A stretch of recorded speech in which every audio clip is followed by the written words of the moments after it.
Guess what? Start before you're ready.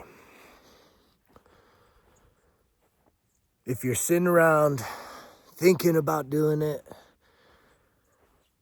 wishing you could be doing it, wanting to be doing it, waiting to be doing it, you're never gonna do it.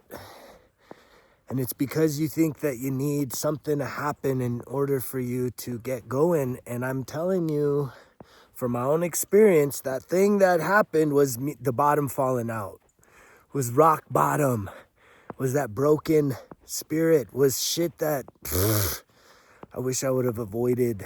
And I could have avoided it. The truth is, I could have avoided it.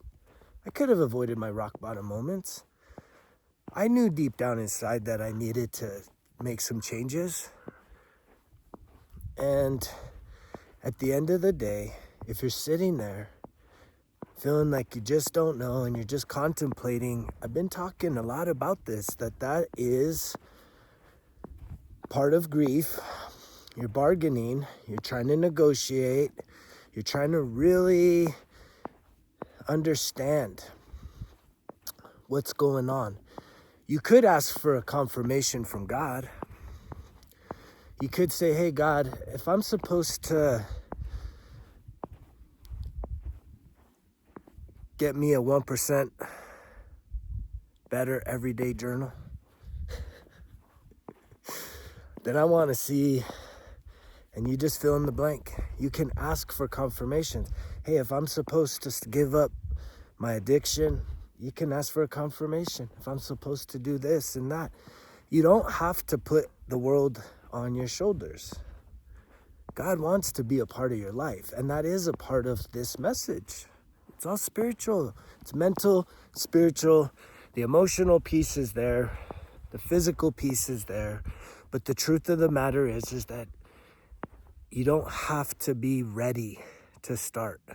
You just have to have a willingness to start. You have to say, you know what? If I don't start now, then I'll probably never start. That's the thing. And it's being, that message is being sounded off everywhere I look. Everyone's talking about now.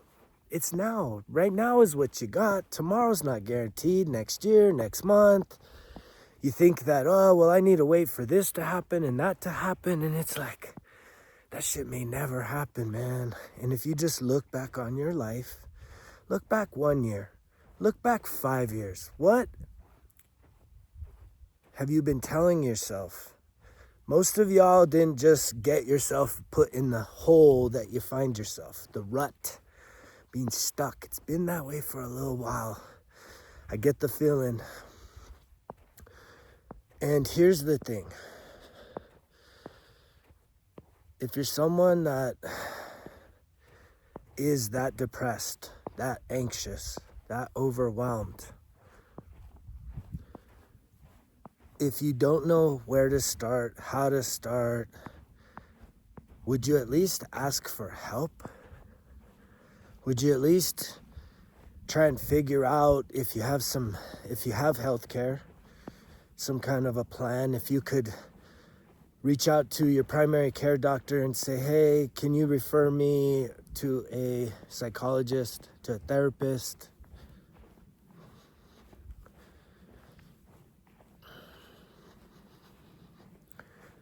You could at least do that, right? That takes a lot of courage. And a lot of people have that stigma, right? Oh, man, I don't want to be labeled crazy or whatever it is, you know, but guess what? We're all a little crazy. Everybody's a little crazy. Everybody is. Everybody.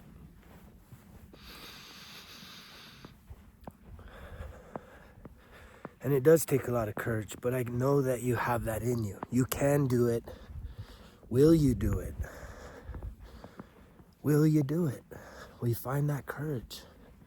It's a huge leap of faith. To be sitting there, just wasting away, thinking that something's gonna change. I'm not sure what it is that you need to have change. I know what got me going. And it was painful. not only was it painful, but what got me going is it stuck with me for the rest of my life. You know, criminal ramifications for my complacency, for my own self-sabotaging ways and behaviors. And I sure am on a mission to try and help other people avoid that, if possible. But my value, my self-worth isn't aligned with whether or not you in particular choose to change. Because my value is already put on I've changed. And in doing so, I feel compelled, I feel inspired, I feel motivated to continue putting out a message of hope. Sometimes that message is full of compassion, and sometimes that message is filled with compression. Do you understand the difference? Compassion is me saying, pulling up next to you. It's okay, buddy. You're gonna be okay. I understand your pain. I know that you've been through a lot. Right, really empathizing. Compression, on the other hand, is saying, hey, motherfucker, I know you've been through a lot of shit. It's all your fault. Take extreme ownership. Pick yourself up, dust yourself off, and let's get going. Let's get going. Let's start doing. Let's channel that. And in doing that, in no way, shape, or form do you get to circumvent the feelings you feel. It's time to start facing your feelings. And that's really the root of what's going on, is you're so conflicted that you've been programmed to say, fuck my feelings. But mostly the audience here is men, and so it's like you're kind of conflicted. You've been programmed to believe, fuck your feelings, but then your body is like almost in a state of shock because you have so many feelings and you don't know what to do with them. You don't know how to handle them. So you're literally just overwhelmed. And there's a way to get through that. And I can help you. If you want help, you're ready to do the work, which is inner healing work, reach out, greg@resultskillexcuses.com. I got 3 requirements. You tell me a little bit about you, you schedule a session, and you show the fuck up. That's it. We'll have a talk. I guarantee you, in the first 10 minutes, you'll feel a lot better about yourself, and after 90 minutes, you'll have some more clarity and maybe some more confidence and maybe some more fire in your belly to get it going. I mean, in my heart of hearts, I wish that this guy was available for the 13-year ago version of me, even 15. I mean, the 6-year version of me.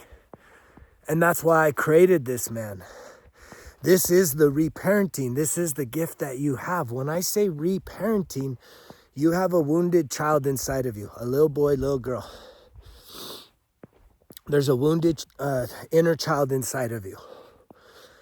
Reparenting means chances are your parental figures in your life, the adults in your life, didn't quite show up for you.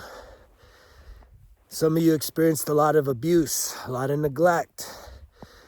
And the whole process of reparenting is for you to, in your conscientious, in your spiritual presence, to reconnect with that inner child that's still there. It's very wounded. It's very sad. It's been very shut down because you don't want to listen to it. And so the reconnection is you pausing, being present enough to reconnect. Reconnect with the little kid inside of you. And in doing that, you're going to cultivate this new relationship, and ultimately what you're presented, the opportunity that you're presented with, is for you to become the super dad or mom that you never had to your inner child. Some of y'all might think you're fantastic parents, but if your inner child is suffering, and if you're suffering, then that's all pretends. Then that's a delusion. I guarantee you, if the people that you've parented were able to speak freely, they probably would feel the same way you feel inside. But see, that's another delusion of ours. We're in denial. We think taking care of others is taking care of ourselves, and it's like, no, that's backwards. Take care of yourself, heal yourself, love yourself, right? And then guess what? From the abundance of all that energy that you're then sending into yourself, it overflows to everyone around you. It is so beautiful, but we have it so backwards. And so you have to do that paradigm shift, which is hard, right? It's literally hard. It's like going from hot to cold, night to day.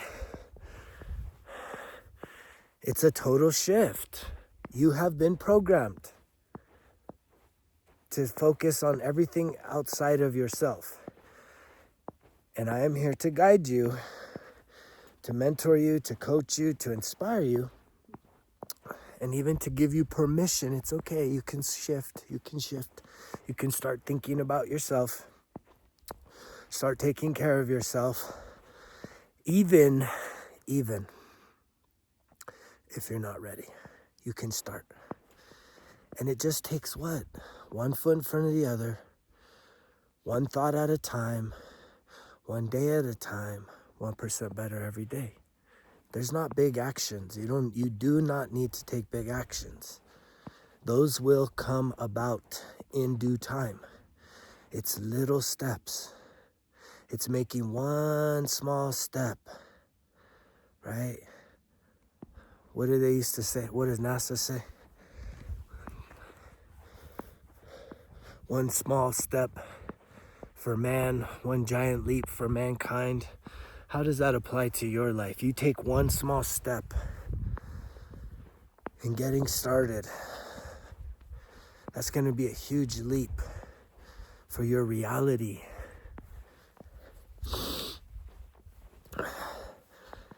And I guarantee you, if you find the strength and you find the courage and you find the willingness to not overthink it and just take action, you are going to look back and be like, man, why did I start sooner? Why was I so scared? What was I so worried about?